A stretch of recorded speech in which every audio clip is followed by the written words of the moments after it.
Well, hello everybody, welcome to Jeff's Baking Blog. Now today I'm going to be making some mincemeat. This is ready to make mince pies for Christmas, and when you make the mincemeat it's best to store it for a couple of weeks before you use it. Now I have done this recipe before and it's on my blog, but I haven't done a video before, so I thought that being as I'm doing it this year I will do the video as well. And the idea is that you make the mincemeat and then you store it in sterilised jars. So I'm going to sterilise these a little bit later on, ready to store it, and that it will keep for a good few months in the sterilised jars, but I will be using most of mine before Christmas. So the ingredients are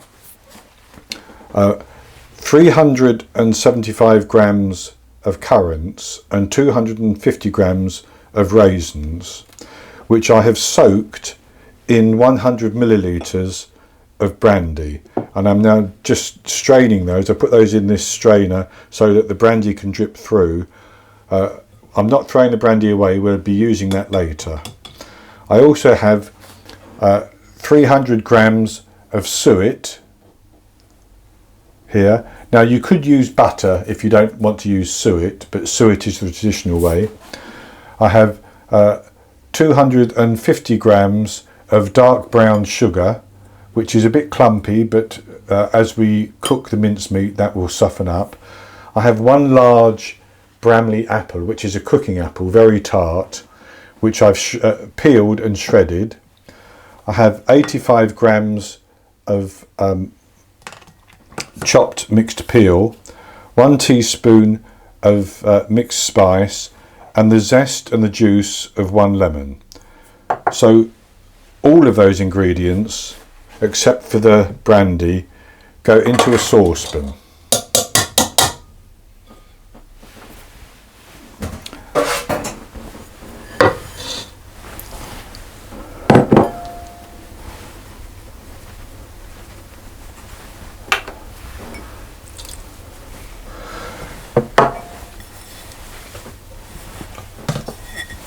And then we're going to bring it, put it on the heat on the stove, and bring it up until it starts to boil, and then we'll turn it down and simmer it for 10 minutes, and we'll be stirring it as it comes up to the boil to make sure we get everything mixed in nicely. So that's all the ingredients in. I'm going to give them a bit of a stir now.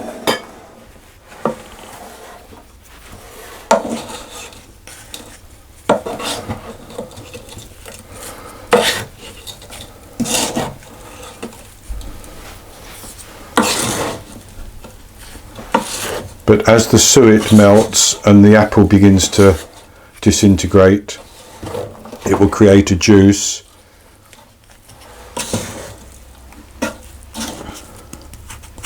and the sugar will start to dissolve as well.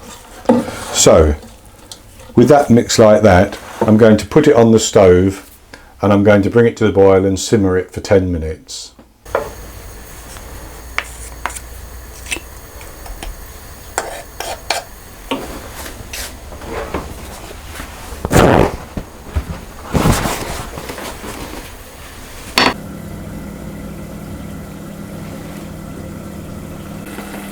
So as you can see, it's simmering.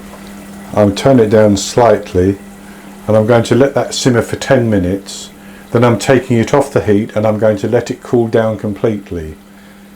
Now as it cools down, which is going to take quite a while, I'm going to stir it a few times to make sure that as the suet begins to solidify, it gets mixed into the mincemeat completely, and then I'll be back with you to show you what it looks like as I put it in the jars.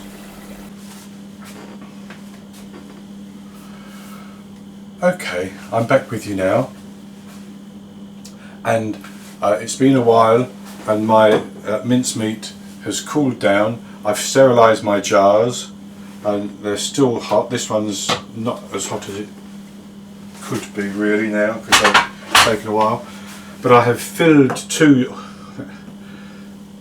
two jars, as you can see, and I'm going to fill a third one. I think there'll be some left over,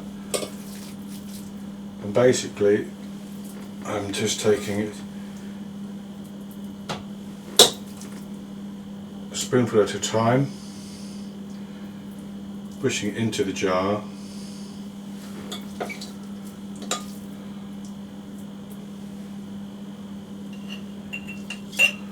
and then pushing it down. Try to make sure that there's no air bubbles in there.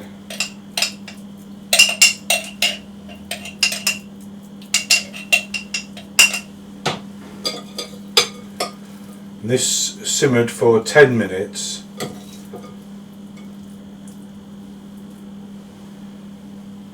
And then I've let it cool down until the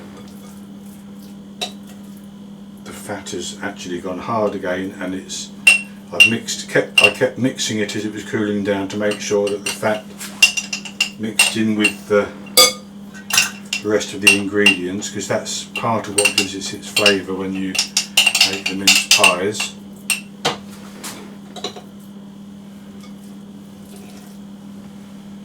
And I may not have a full jar here, so this will be the first one that I use, just to make sure that it all gets used up.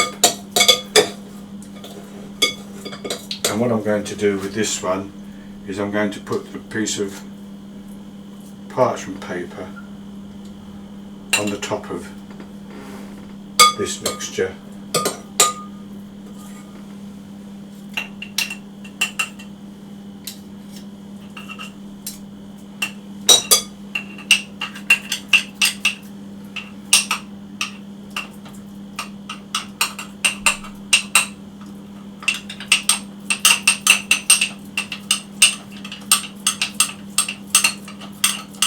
Once I've pushed it down,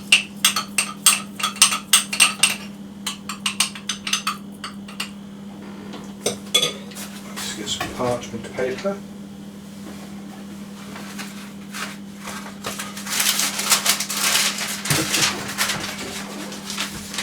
And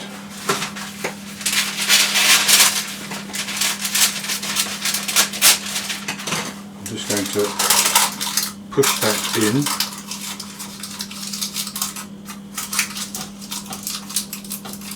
like that.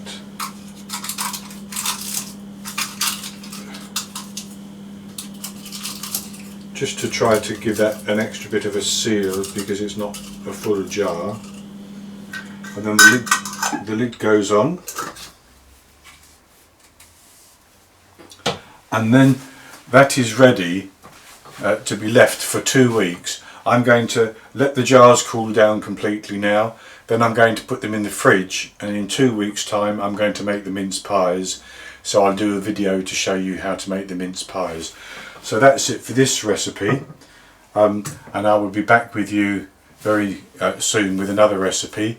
If you've enjoyed this one, please give me the thumbs up and click to subscribe to the channel, and I'll put a link at the top with an eye that you can click on to get to the recipe, and I'll also put the recipe below the video. So I'll be back with another video very soon, and until then, happy baking.